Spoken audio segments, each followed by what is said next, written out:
What we're witnessing right now is a display of control, intensity, and tactical superiority from the Netherlands. From the opening whistle, the Dutch side have looked sharper, more organized, and far more dangerous than Sweden. While the match is still ongoing, the momentum is clearly leaning toward the Netherlands, who have imposed their style of play across almost every area of the pitch. The Netherlands have been excellent in possession. Their passing combinations have been quick, precise, and difficult for Sweden to contain. Every time the Dutch move forward, there seems to be purpose behind their attacks. What stands out most is their ability to stretch the Swedish defensive shape. By switching play quickly and using the width of the pitch, they are creating spaces that Sweden simply cannot close down fast enough. The Dutch are not only controlling possession, they are controlling territory. Most of the game is being played in areas that favor the Netherlands, forcing Sweden to spend long periods defending rather than building attacks of their own. Sweden's biggest problem has been their defensive organization. The gaps between midfield and defense have appeared too often, allowing Dutch attackers to receive the ball in dangerous positions. Another issue has been their pressing structure. At times, Sweden have tried to press high, but without enough support behind the first line. The result is that the Netherlands have repeatedly played through that pressure and found open spaces. When Sweden drop deeper, they face a different problem. They invite even more pressure and allow the Dutch midfield to dictate the tempo. Right now, Sweden are stuck between pressing and defending deep, and neither approach is working consistently. This match has also highlighted the influence of both captains. Virgil van Dijk has looked calm, commanding, and completely in control at the back for the Netherlands. His positioning, leadership, and ability to read danger before it develops have helped the Dutch maintain their defensive stability. Beyond defending, Van Dijk's passing from deep positions has allowed the Netherlands to start attacks quickly and efficiently. On the other side, Victor Lindelof has had a far more difficult evening. As Sweden's captain, he has been tasked with organizing a defense that has spent much of the match under pressure. While Lindelof continues to battle and lead by example, the constant Dutch attacks have made his job incredibly challenging. At this stage, Van Dijk's influence on the game appears significantly greater. Several Dutch players are stepping up when it matters most. The midfield has been particularly impressive, constantly providing passing options and maintaining possession under pressure.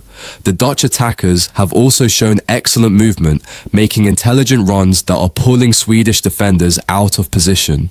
What makes this Netherlands team dangerous is that the threat is coming from multiple areas. Sweden cannot focus on stopping just one player because the entire Dutch system is functioning effectively. Meanwhile, Sweden have struggled to get their most dangerous players involved consistently.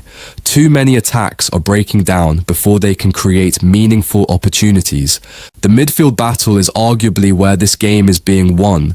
The Dutch midfield is controlling the rhythm of the match. They are winning second balls, moving possession quickly, and preventing Sweden from establishing any sustained periods of control.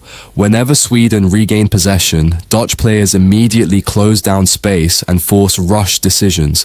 That pressure has disrupted Sweden's ability to build attacks from midfield, making it difficult for them to connect defense with attack. In modern football, control of midfield often determines the outcome of matches, and right now, the Netherlands are winning that battle convincingly.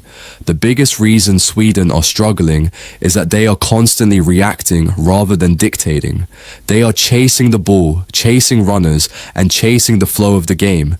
The Netherlands are forcing Sweden to make defensive decisions every few seconds, and eventually those decisions become harder and harder to execute correctly. Without longer spells of possession, Sweden cannot slow the game down or regain confidence. As the match continues, fatigue could become another factor working in favor of the Dutch. If Sweden want to get back into this match, they need to be braver in possession. They must find ways to keep the ball longer and reduce the Dutch control of midfield. The defensive lines also need to stay more compact, closing the spaces that the Netherlands have been exploiting throughout the game. Most importantly, Sweden need quicker transitions when they win possession. Counterattacks may be their best opportunity to create chances and shift momentum. Without tactical adjustments, the current pattern of the match is unlikely to change. As things stand, the Netherlands look like the stronger side in virtually every department. Their organisation, midfield control, attacking movement and defensive leadership have given them a clear advantage.